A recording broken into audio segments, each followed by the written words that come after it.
Hello friends, कैसे हैं आप लोग। आशा करता हूं कि आप अच्छे होंगे और आपकी पढ़ाई लिखाई बहुत अच्छे ढंग से चल रही होंगी। देखिए, कल हमने आपको इतिहास के कुछ क्वेश्चन को कराया था, बताया था, जिसमें आपको उत्तर हमने लिखाए थे। जानते हैं क्यों? क्योंकि सोशल स्टडीज जो है ना, यानी सामाजिक जो अध्ययन है, उसमें आदमी अपने मन से माने तरह तरह के क्वेश्चन जो होते हैं उसमें आप तरह तरह के उत्तर लिख सकते हैं। एक क्वेश्चन को आप कई तरीक़ा से लिख सकते हैं, जोड़ गांठ के लिख सकते हैं। तो हमने उसका उत्तर नहीं कराया क्योंकि आपको रटना पड़ जाएगा। हमने तो आपको शुरू से पढ़ाया नहीं है इसके बारे में, इसीलिए मैंने क्वेश्चन को बता दिया ताकि आप कहीं से पढ़े होंगे। मान लीजिए आप कहीं ना कहीं सोशल साइंस पढ़े होंगे, सामाजिक अध्ययन पढ़े होंगे, तो पढ़े होंगे तो उसमें से आपको कौन क्वेश्चन याद करना है, कौन क्वेश्चन छोड़ देना है, कम ध्यान देना है, इसीलिए मैंने बताया था। ऐसे में तो इस चैनल पर सिर्फ मैथ हम पढ़ाते हैं। आप चैनल से पहले से अगर जुड़े हैं तो आपको मालूम होगा कि यहाँ पे मैथ पढ़ाया जाता है। तो मान लीजिए मैथ पढ़ा रहे हैं, अभी सोशल साइंस, आने वाले टाइम भी सोशल साइंस पढ़ाएंगे, साइंस पढ़ाएंगे, सब कुछ पढ़ाएंगे, ठीक ना। लेकिन आज जो आपका एग्ज़ाम चल रहा है, हम सोच रहे हैं कि अपना कुछ एक्सपीरियंस शेयर करें आपके साथ, ताकि आप क्या हो, मोटिवेट हो या फिर आपको कम पढ़ना पड़े, आप डरे नहीं एग्ज़ाम से। समझ गए? कल बताया था ना हमने कि हमारा जो सोशल साइंस है उसमें मेरा 86 नंबर है, 86 नंबर था। समझ गए? क्यों? क्योंकि मैंने इसी तरीक़ा से लिखा था। समझ गए? अभी मैं आपको बताने वाला हूँ राजनीतिक शास्त्र के बारे में कि आप कौन कौन से क्वेश्चन को पढ़ के जाएंगे। देखिए, 4 नंबर में मात्र 2 क्वेश्चन पूछे जाते हैं, जिसमें से आपको एक बनाना होता है। हमने 3 क्वेश्चन कल बताया था, उसमें से एक क्वेश्चन पक्का रहेगा, नहीं रहेगा उसका उपाय भी मैंने कल वाली वीडियो में बता दिया था। आज वैसे ही काम करने वाले हैं राजनीतिक शास्त्र में। शाम में एक वीडियो आएगा हमारा भूगोल का, उसमें आपको बताएंगे भूगोल में कौन कौन से क्वेश्चन को याद करना है। देखिए, इससे डरना ही नहीं है। सामाजिक विज्ञान है, समाज में रहने हम कैसे रहते हैं, क्या क्या करते हैं, हमारे दैनिक दिनचर्या क्या है, किसके साथ मिलते जुलते हैं, इस सभी चीज़ें यहाँ पे आती है। हिस्ट्री क्या है, बीता हुआ कल है। भूगोल क्या है, हमारी पृथ्वी, मानचित्र, ये सब पहाड़ है, पठार है, मैदान है, इस सब के बारे में अध्ययन, ठीक ना।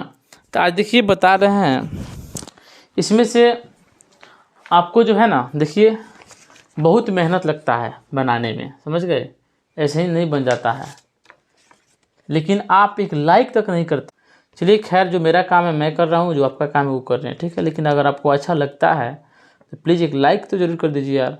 देखिए, राजनीतिक विज्ञान में 2 अंक के प्रश्न पूछे जाते हैं। उसमें मैंने आपको यहाँ पे तो 21 क्वेश्चन मैंने लिख दिया है, लेकिन 21 क्वेश्चन आपको बताएंगे। लेकिन जो इम्पोर्टेंट क्वेश्चन है मैं आपके साथ शेयर करूँगा।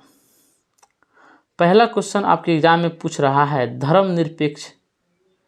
धर्मनिरपेक्षता की अवधारणा का उल्लेखन करना है।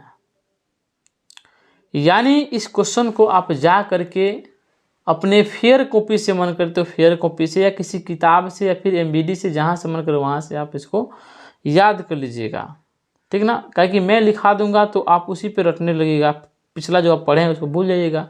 मैं ऐसा नहीं चाहता हूँ, ठीक ना। मैं सिर्फ क्वेश्चन बता रहा हूँ आपको, वहाँ पे आपको जहाँ से उत्तर प्राप्त हो वहाँ से उसको याद कर लीजिए, ठीक ना। तो धर्मनिरपेक्षता की अवधारणा का उल्लेखन करना है। दूसरा क्वेश्चन है आपका, गुप्त मतदान को परिभाषित करना है। गुप्त मतदान क्या होता है? ये क्वेश्चन आपको बहुत बार पूछा है, 20, 21, 22 में पूछा है, समझ गए। 3 साल से क्वेश्चन रिपीट है। 23 में नहीं पूछा है तो लगता है कि 24 में पूछ दे, समझ गए। इसी तरह एक और क्वेश्चन है आपको, राजनीतिक दल को लोकतंत्र की रीढ़ क्यों कहा जाता है। एक और क्वेश्चन है कि सत्ता का विकेंद्रीकरण क्यों आवश्यक है। तीसरा क्वेश्चन है कि बिहार में 1974 ईस्वी में हुए छात्र आंदोलन के प्रमुख कारण क्या थे। समझ गए। और आपका अगला क्वेश्चन होगा कि चिपको आंदोलन का मुख्य उद्देश्य क्या है, ठीक है ना। चिपको आंदोलन थोड़ा भी आई है, यहाँ से आपको इसको याद कर लीजिएगा, ठीक ना। हाँ, अगर इस क्वेश्चन को आप याद कर लेते हैं, मान लीजिए याद कर लिए, लेकिन ये क्वेश्चन आपको एग्जाम में नहीं मिलता है, ये क्वेश्चन आपको एग्जाम में नहीं मिलता है, तो आप जो याद किए वो क्या हुआ, व्यर्थ हो गया? नहीं, व्यर्थ नहीं हुआ। उसी क्वेश्चन को आप किसी भी क्वेश्चन में रख दीजिए, क्योंकि आपको उस जो उत्तर पुस्तिका मिलती है, कॉपी मिलता है, उसमें आपको सिर्फ नंबर देना है कि 5 का उत्तर, 6 का उत्तर, वहाँ तो प्रश्न लिखना ही नहीं है। तो आप 6 का उत्तर, 7 का उत्तर लिखिएगा, आप जो याद किए रहिएगा उसको लिख दीजिएगा। तो क्या होगा, जब भी उसको चेक करने के लिए अध्यापक आएंगे, शिक्षक आएंगे, तो देखेंगे कि बच्चा अच्छा लिखा है, सही बात लिखा है, वो उत्तर देखेंगे, क्वेश्चन नहीं देखेंगे, आपका वहीं क्या होगा, सही हो जाएगा। इतना कोई सोशल साइंस में अगर चेक करता तो मेरा 86 नंबर नहीं आता दोस्त। मुझे मात्र 3-4 क्वेश्चन ही याद थे, लेकिन मुझे जोड़ने का तरीका बहुत आता था, समझ गए? यही बात है। सोशल साइंस में जो बड़ा क्वेश्चन पूछता है ना, यानी 4 नंबर में, जानते हैं क्या करते हैं, 1-2 क्वेश्चन मिला करके, जैसे मान लें कि आप 2 नंबरिया 3 नंबरिया क्वेश्चन याद किए हैं ना, तो 5-6 को याद किए हैं, तो 5-6 क्वेश्चन को मिला करके उसका आंसर दे दीजिए, उसमें लिख दीजिए कि बड़ा बनाइएगा तब ना बड़ा नंबर मिलेगा। सुने हैं आप लोग कि इसमें बीता से नाप के नंबर मिलता है, यानी जितना ज़्यादा लिखिएगा ना उतना ही आपको ज़्यादा अच्छा नंबर मिलेगा। ये सोशल साइंस है, थोड़ा सा भी मत डरिए मेरे दोस्त, क्योंकि ये जो एग्ज़ाम है ना सोशल साइंस का, जो आपका एग्ज़ाम होने वाला है, इसमें 20 नंबर तो प्रैक्टिकल है, 80 नंबर का रहेगा। उसमें आपको क्या करना है, 40 नंबर तो मारना है ऑब्जेक्टिव। 40 नंबर के लिए जो बता रहे हैं ना, इसको लिखिएगा आराम से, 30 नंबर आएगा, 35 नंबर भी आ सकता है, यदि आपका सुंदर सुंदर राइटिंग है तब, ऑब्जेक्टिव क्वेश्चन ज़्यादा क्लियर करते हैं तब, ठीक ना। 80 में 40 मारना होता है, तो मार दीजिएगा आराम से। देखिए, ज़्यादा पढ़ने से कुछ नहीं होता है, बहुत ज़्यादा पढ़िएगा ना तो वहाँ पे आप भूल जाइएगा, ऑटोमेटिक आइए लिख देते हैं कि आप भूल जाइएगा। अगर आप पहले से पढ़े हैं तो ठीक है, अभी पढ़िएगा 50 क्वेश्चन 100 क्वेश्चन, पक्का भूलिएगा आप, आपका दिमाग स्थिर नहीं रहेगा, बेचैन रहेगा।